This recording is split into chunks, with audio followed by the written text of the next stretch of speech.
am doing a masterclass on autoimmune. So I am a certified personal trainer, strength and conditioning coach. I have a certification in fitness nutrition, and I have a published book called The High Five Diet, which is all about nutrition and health and autoimmune. And there are lots of conditions that are considered irreversible that they actually are reversible with diet, because a lot of autoimmune is due to food.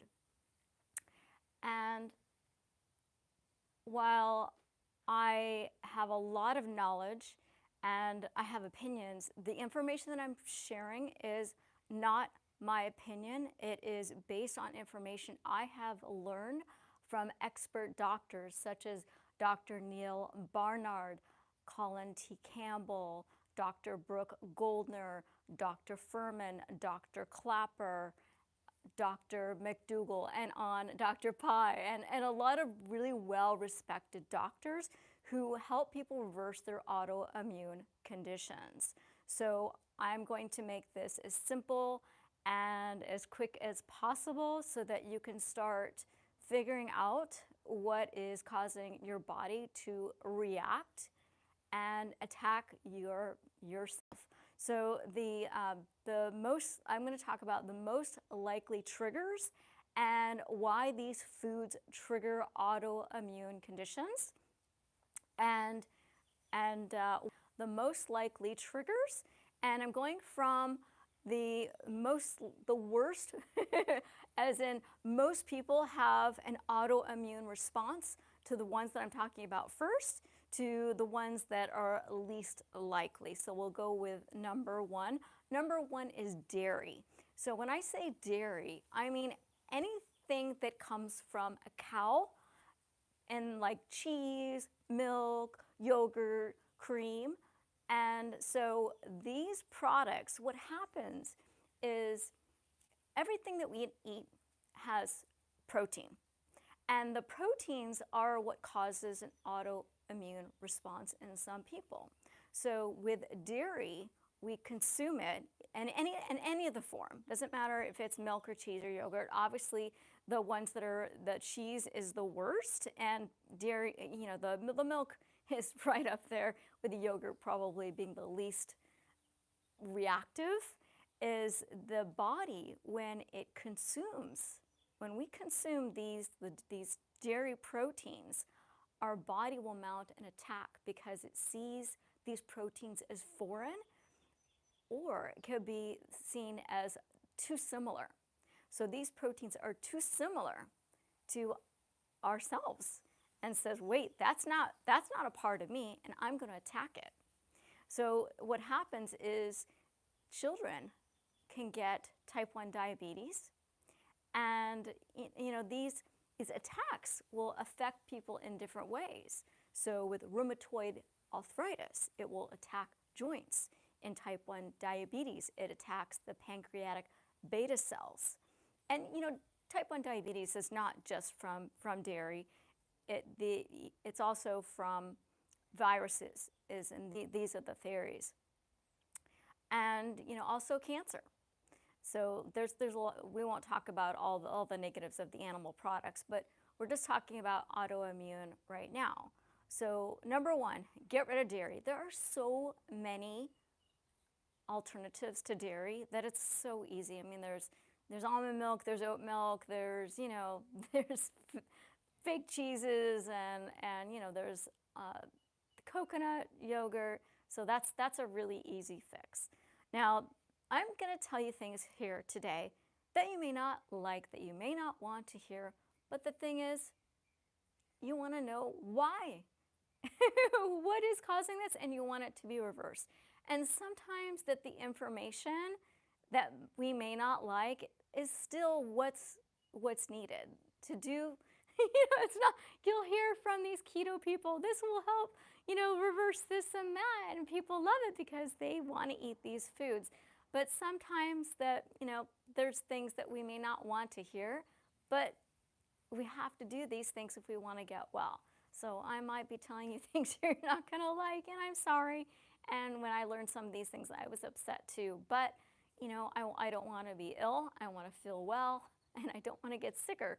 So I myself have autoimmune conditions, and so I have done a lot of reading and investigating and searching through the web, so much stuff that I just wanted to share what I've learned with you so that you can be your best self and you can get better and not worse, or just take care of your health right now.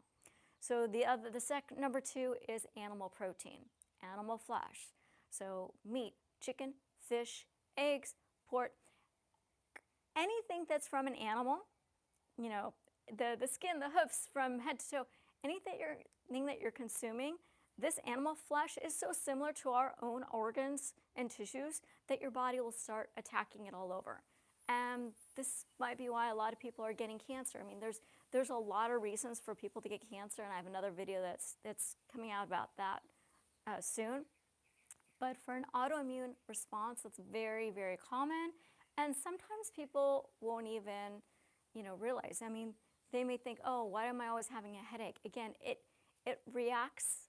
Our bodies react differently, and we're all different. So someone might get cancer, someone might get type 1 diabetes, someone else will get, some other condition, lupus. So with lupus, one is really interesting. So of course, animal and dairy are triggers for lupus, but they also have an issue with cooked foods. So with cooked foods, the reason for this is, or I should say the theory, this still hasn't been bared out in science yet, but a lot of raw foodies are saying that with cooked foods, the molecular structure of the food is changed when it is cooked so that the body sees it as foreign. It's not food. It's not supposed to be consumed, and it will start attacking the tissues, the organs, sometimes the skin. And you will see people with lupus where they'll get nephritis, they'll have, kidney issues. But once they take away these foods, the dairy and the animal flesh, some of them will get better if caught early enough. But again, we're all different. So some people actually have to get rid of the cooked foods as well. But when you take away a lot of these foods, you need to make sure that you're adding the right foods for your body to heal itself. So the foods we've talked about so far are animal flesh and dairy, and these are highly acidic, highly inflammatory foods, high in protein. And what happens when we eat too much protein? It stresses the body, it puts too much strain on the kidneys and the liver, and then that's why a lot of people end up with kidney issues and their liver doesn't function. It's like at half capacity, so you can't really detox. So what do you do instead? You eat anti-inflammatory foods. So with people with lupus, the focus is on cruciferous vegetables. So this can be raw broccoli. You can have a lot of greens. So if you look at Dr. Brooke Goldner, she has a program called Goodbye Lupus. So she is definitely an expert at reversing lupus. She's reversed her own lupus, and she had numerous other conditions. And you can check out her video. She's got 3 videos that are fully educational, and it explains what happened to her and what causes it. She goes into all the science behind it. Definitely recommend it. And I think the first one's a little over an hour, and I think the second was 2 hours, something like that. Worth the time. Definitely check that out, even if you don't have lupus. So anyway, so then people have to eat the proper foods with more omega-3s to help the body heal, and water. If we don't consume enough water, water is we're about 70% water. If we don't consume enough water, we're not able to function properly and filter out everything that needs to be removed from our body. So every time we are creating byproducts that are toxic, that those have to be removed as well. And that's another reason why you don't want to eat all day long. So another one I want to talk about is gluten. So there's a lot of controversy about this. You know, celiacs obviously should not be consuming gluten at all. And if they do, it becomes a very acidic state in their body, creates a lot of inflammation, and they shouldn't consume it at all. I actually think it's possible that nobody should consume gluten. There is, again, no proof to this, but especially it seems like so many people are having issues with gluten. Not that they're celiac, it's just that they have inflammation. They don't feel good. They get bloating, so they get this brain fog. So if you have, you know, a lot of inflammation, autoimmune, you might want to just get rid of the gluten. I think that's a little bit tougher, but it's totally worthwhile. I mean, I got rid of gluten quite a few years ago, and you know, now there's gluten-free breads, which is great. There's also, I do, instead of flour tortillas, I eat corn tortillas. Let's also talk about raw foods. So raw foods can be problematic as well. So you're saying, wait a minute, what would I eat? Okay, so we're all different, right? So what triggers one person may not trigger another person, and vice versa. So with cooked foods, or I should say, with raw foods have, well, let me back up. So let's talk about viruses. Viruses contain proteins as well. And we've all been afflicted with a virus of some sort, whether it's been COVID-19 or the flu or what have you. We've all had some viruses in our bodies. And these viruses contain long-chain amino acids. So protein, when we consume it, it turns into an amino acid. So viruses contain, like I said, long-chain amino acids. Raw foods, because they're not cooked, they have also long-chain amino acids. And so for some people, when you eat these raw foods, the body may see these proteins and say, whoa, you know, this is very similar to a virus. And it may decide that they're going to attack this food that you've consumed, but it's also going to attack your tissues, maybe your joints, maybe an organ. Again, we're all different, so it depends.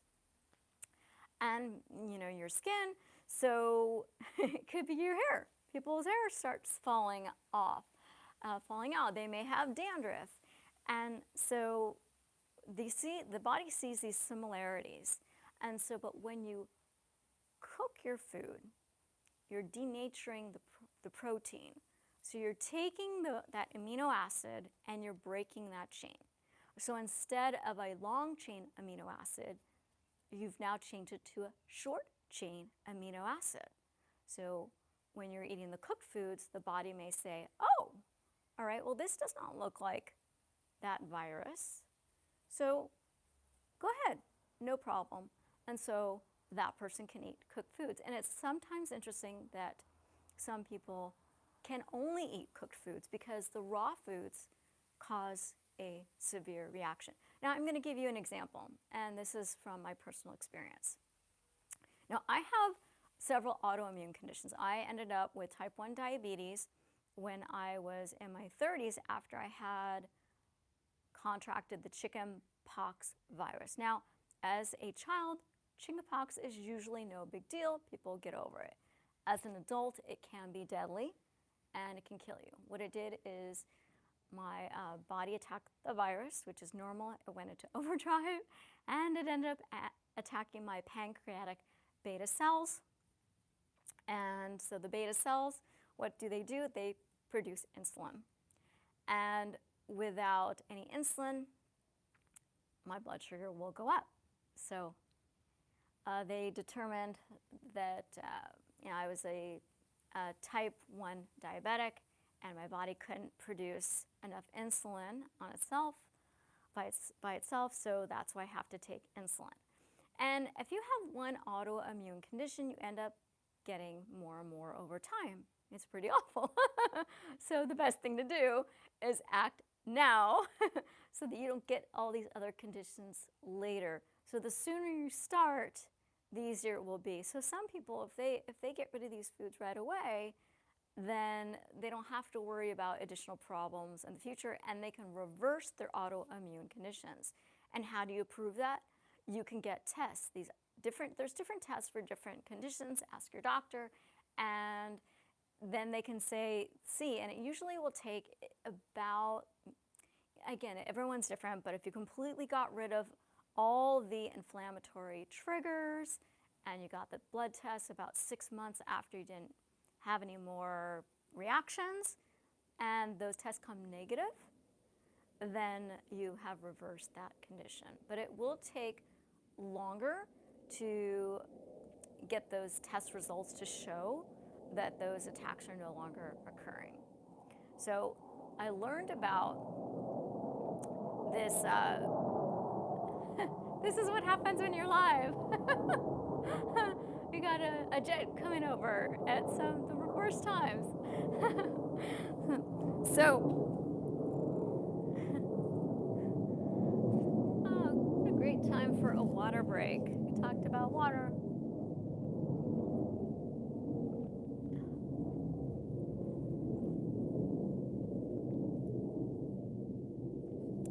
So Dr. McDougall has an autoimmune protocol. So if you go to his website, to search in Dr. McDougall website, he has an autoimmune protocol that you can check out. I believe it's still for free.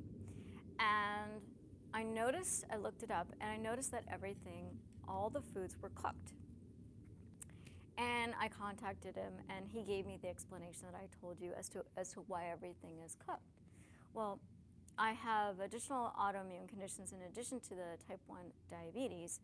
I have Raynaud's. It's spelled Raynaud''S. People mispronounce it, but it is Raynaud's is the pronunciation. And I also have another rare condition called erythromelalgia. And what that is, it's where my fingers and toes get really swollen and painful. And when I changed from a standard American diet without dairy, and I then ate a low-fat, plant-based vegan diet, the pain really dropped a lot. I was getting rid of the inflammatory animal products, and that helped a lot. And I was also eating a lot less fat, which means that even though you can be skinny fat, we've heard of that, right?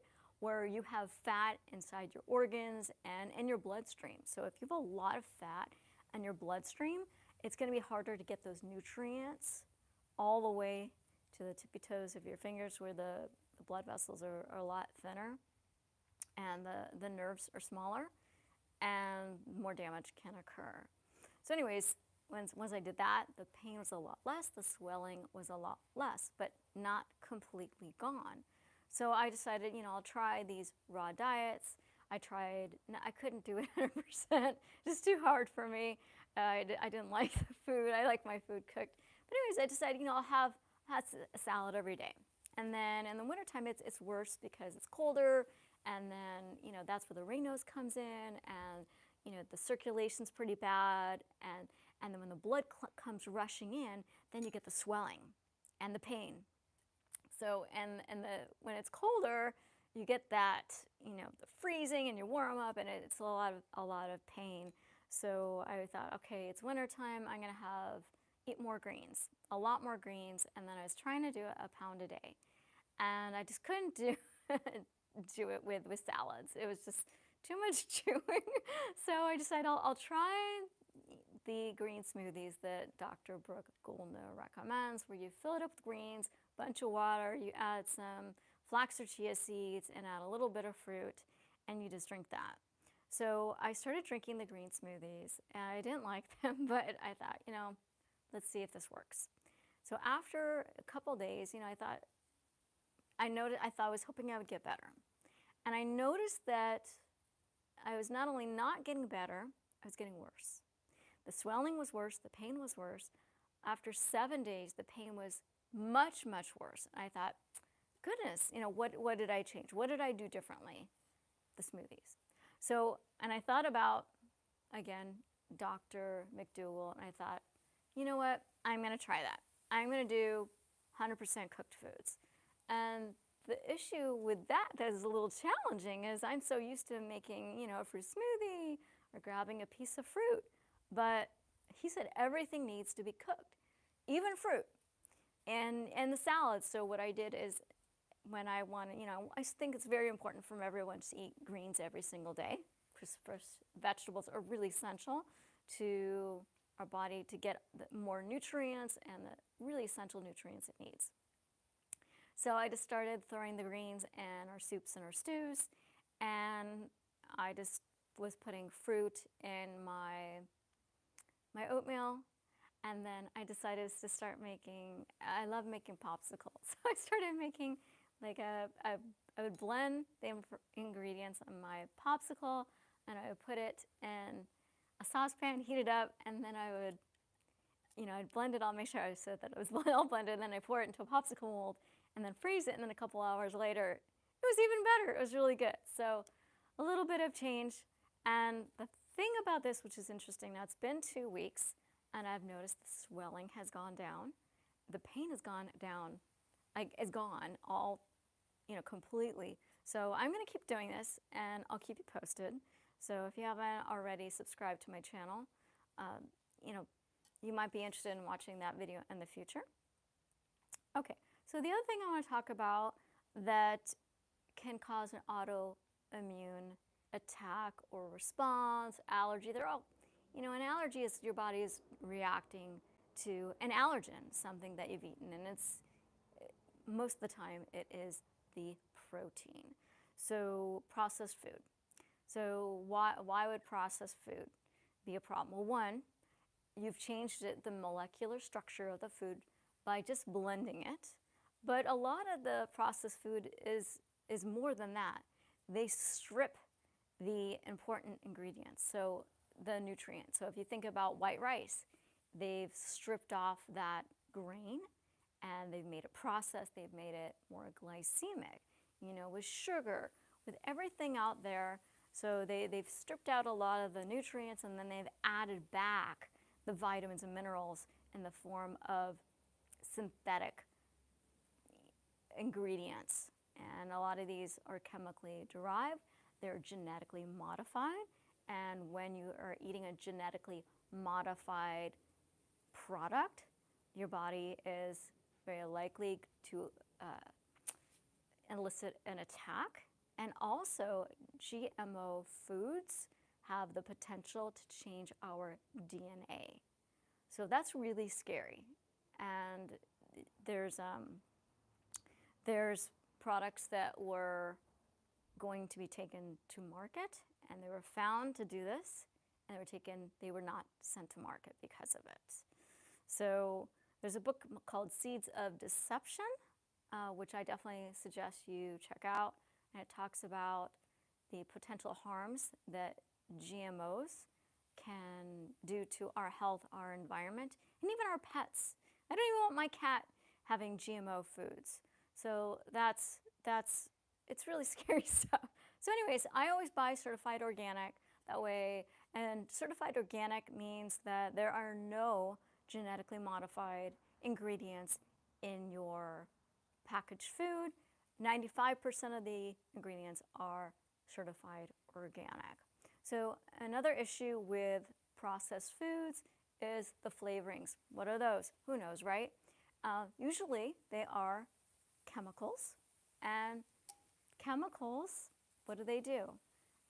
They might make the foods taste really good, but the problem is also that these chemicals can damage our DNA, cause autoimmune attacks, create cancer. So, and the other thing with GMOs is some of the GMOs are seeds, and they're made so that they can withstand more pesticides. And so GMO foods have been shown to have 3 to 5 times more pesticides than non-GMO seeds.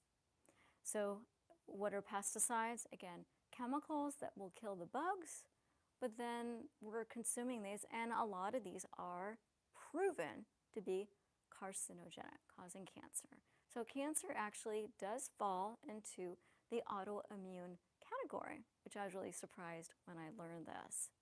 So that, and we have, as you can hear from what I'm saying, is not everybody needs to take all these steps, and that we are all really different. Some of us will respond negatively to certain foods, and some of us will not. But here is the takeaway. The two foods, or I should say, I didn't actually mention this third one, is oils. The three things that everybody should not eat ever because they're detrimental to all of human health is oils. They lower our immune system. They clog our veins, our pores. They make us fat. They're inflammatory. So oils, just get rid of the oils. And the dairy, avoid all dairy. And number 3, animals. Anything from an animal. Collagen, protein powders, chicken, fish, steak, fish too. All avoid those 3 and to start. And then you can try the other tactics. You could see if getting rid of gluten will help you. Maybe try a high raw diet where most of your food is from raw whole foods that are from plants. If that doesn't work, you could try 100%, or it's impossible to do 100%, but as close to 100% as possible raw to see if that helps. The people do a fructarian diet. They do really well. Not all of us can do that, and so, and other of us, like me, maybe I need a 100% cooked diet. So try those tips and see if those work, and let me know if you have any questions. And if you have any questions, write to me below, and I'll see if I can get you the information and answer your questions. So hopefully this was very helpful, and hopefully I made it as simple as possible, and hope all of you are well, and I'll see you soon.